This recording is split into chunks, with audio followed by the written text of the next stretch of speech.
All right, question number 14 says, each Saturday, Mr. Franklin teaches 3 piano lessons at his music school and 4 piano lessons in students' homes.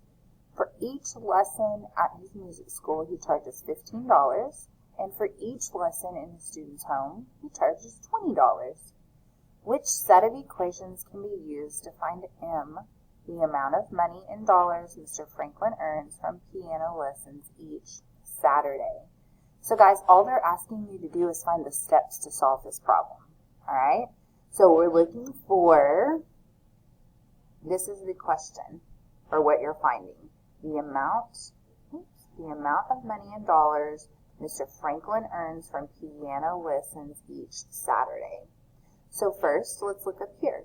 He teaches 3 at his music school. And then down here we get more information about at his music school, he charges $15 for each lesson.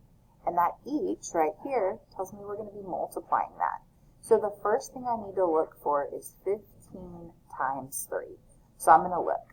Nope, that's 15 times 4. No, we're not dividing. Okay, so this one has a 15 times 3, 15 times 3. That would tell me what he does at his music school. Then it says, let's see, there's 4 in the student's home. Okay, well, in the student's home, he charges $20 for each one. So that needs to be multiplying 2. So 20 times 4.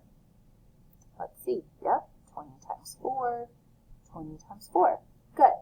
So then it says, I want to find the amount of dollars he earns each Saturday.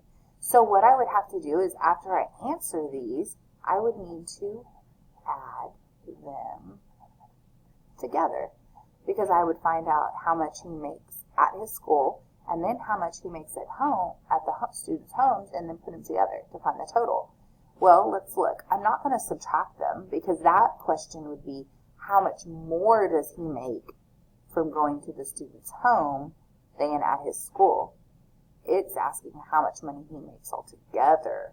So J, you would add them, not subtract them.